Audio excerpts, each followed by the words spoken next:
Qu'est-ce que le harcèlement moral au travail?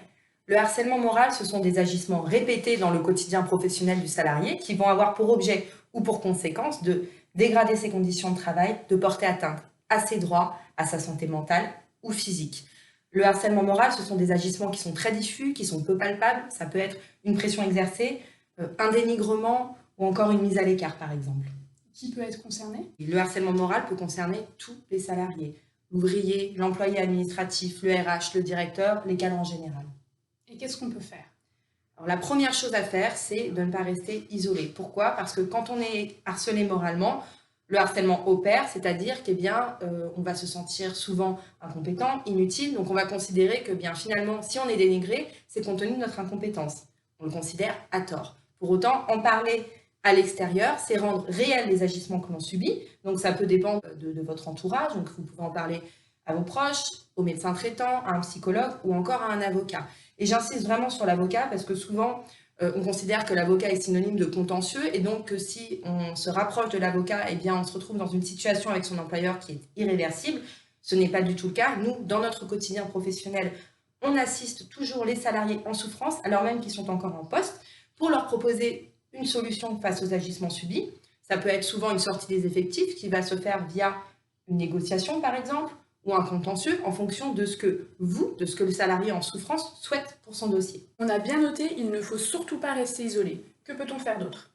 Surtout conserver les preuves. Donc on l'a vu, le harcèlement moral, ce sont des agissements qui sont très diffus, donc la preuve n'est pas facile à apporter. Et ça, le Code du travail le prend en considération puisque la charge de la preuve est partagée entre le salarié et l'employeur. Concrètement, qu'est-ce que ça veut dire? Dans le cadre d'un contentieux, si contentieux il y a, le salarié va devoir verser au débat des éléments qui laissent supposer l'existence d'un harcèlement moral. Concrètement, qu'est-ce que c'est?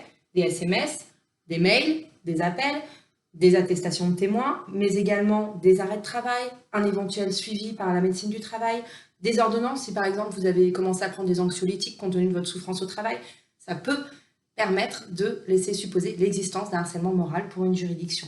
Face à ces éléments, l'employeur devra apporter au débat des éléments objectifs qui justifient ses prises de position. Le harcèlement moral, c'est une épreuve professionnelle, mais également personnelle. Tout à fait. Le harcèlement moral amène une grande fatigue, à la fois sur le plan physique et sur le plan moral. Les deux sont liés. Sur le plan physique, on retrouve des symptômes tels qu'une grande fatigue.